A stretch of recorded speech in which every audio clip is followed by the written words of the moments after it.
Hello dear student, welcome to my channel CS in IT engineering ज्ञान। Operating system subject में आज का जो हमारा टॉपिक रहेगा fixed partitioning continuous memory allocation. हमने देखा था प्रीवियस लेक्चर में continuous memory allocation versus non continuous memory allocation. Okay, so जो आज हम देखेंगे continuous memory allocation further divide है दो टाइप में, एक होता है फिक्स्ड पार्टीशनिंग और अदर होता है आपका वेरिएबल पार्टीशनिंग। तो आज हम कवर करेंगे फिक्स्ड पार्टीशनिंग को एकदम सिंपल लैंग्वेज में with the help of diagram and real life example. तो वीडियो को एंड तक जरूर देखना और अगर आप मेरे चैनल पर नए हैं तो प्लीज मेरे चैनल को सब्सक्राइब करना ना भूले, मुझे और मोटिवेशन मिलती है आगे की वीडियो बनाने के लिए। ठीक है, सो स्टूडेंट सोचो आपके पास 4 सेम साइज के टिफिन बॉक्सेस हैं।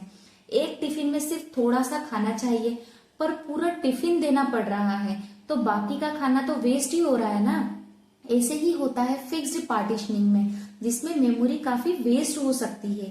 सो आज हम ये समझेंगे विथ डायग्राम और रियल लाइफ एग्जांपल के साथ। ठीक है, तो सबसे पहले हम देखते हैं फिक्स्ड पार्टीशनिंग क्या होता है with definition. Fixed partitioning is a memory allocation technique in which the main memory means RAM is divided into fixed size blocks means partitions at the system startup. इसका मतलब क्या हुआ कि जो फिक्स्ड पार्टीशनिंग एक ऐसा मेमोरी एलोकेशन मेथड है जिसमें रेम को सिस्टम स्टार्ट होते ही फिक्स्ड साइज के ब्लॉक में डिवाइड कर दिया जाता है। हर प्रोसेस को एक फिक्स्ड ब्लॉक दिया जाता है, चाहे उसे फुल स्पेस चाहिए हो या नहीं। अब हम एक डायग्राम के थ्रू समझते हैं, है ना। यहाँ पर देखो, आप सबसे पहले देखो यहाँ पर एक ऑपरेटिंग सिस्टम ने जो है मेमोरी को 4 फिक्स्ड साइज पार्टीशन में डिवाइड किया है। ये ऑपरेटिंग सिस्टम है, ठीक है।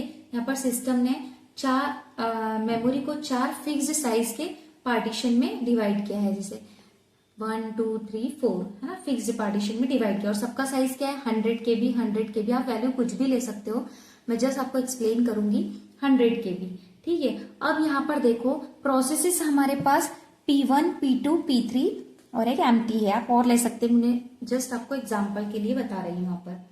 ठीक है, तो अब P1 को चाहिए, यहाँ पर P1 को कितना चाहिए 50 KB, पर उसे पूरा 100 KB मिल गया। अब यहाँ पर P1 आया, ठीक है। अब P1 को कितना चाहिए 50 KB। P1 को एग्जीक्यूट कितना करना है 50 KB, बट यहाँ पर है कितना हमारे पास, इसे 100 KB मिल गई, तो 50 तो वेस्ट ही हो गया ना।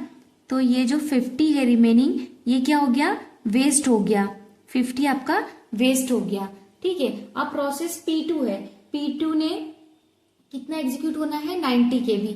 P2 आया प्रोसेस, इसे कितना एग्जीक्यूट होना है 90 KB। ठीक है, सो यहाँ पर कितना वेस्ट हो गया, इससे पूरा कितना मिल रहा है 100 KB। तो अभी भी इसने कितना वेस्ट हो गया 10 KB।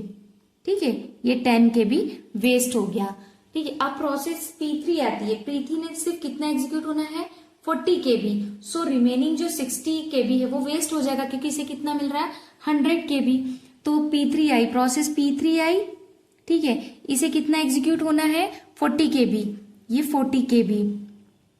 अब कितना वेस्ट हो गया 100 इसे मिला था टोटल, ये सिर्फ 40 एग्जीक्यूट हो रहा, तो 60 तो यहाँ पर भी वेस्ट हो गया। ठीक है, ये 60 यहाँ पर भी वेस्ट हो गया 60 KB। अब जो पार्टीशन 4 है, इसमें जो प्रोसेस ये क्या है एम्प्टी है। ठीक है, ये क्या है हमारा एम्प्टी। ओके, सो इस टाइप की मेमोरी वेस्ट को हम कहते हैं इंटरनल फ्रेगमेंटेशन। तो ये जो मेमोरी वेस्ट हो रही है ना, ये इसे हम क्या कहते हैं internal fragmentation. Internal fragmentation, internal fragmentation.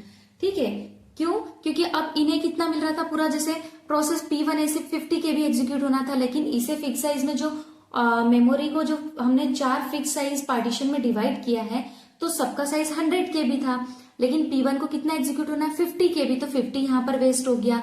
P2 का था 90 KB, इससे इसका कितना था 100, तो 10 KB यहाँ पर भी वेस्ट हो गया। P3 का कितना था 100 सेम साइज में, तो इसका 40 था, तो 60 यहाँ पर भी वेस्ट हो गया। तो जो वेस्ट होता है ना, उसे हम क्या बोलते हैं, छोटे छोटे जो पार्ट्स होते हैं उसे हम क्या बोलते हैं इंटरनल फ्रेगमेंटेशन। तो इस टाइप की मेमोरी वेस्ट हो को हम कहते हैं इंटरनल फ्रेगमेंटेशन। अब मैं आपको एक रियल लाइफ एग्जांपल देती हूँ, ठीक है, जिससे आपको और क्लियर होगा। सोचो एक मूवी हॉल में 4 प्राइवेट बॉक्सेस हैं, हर बॉक्स में 4 लोग बैठ सकते हैं। अगर कोई सिर्फ 1 या 2 लोग लेके आए तो बाकी की सीट वेस्ट हो जाएगी ना, क्योंकि दूसरा बंदा उस बॉक्स में नहीं जा सकता। यही लॉजिक अप्लाई होता है फिक्स्ड पार्टीशनिंग में।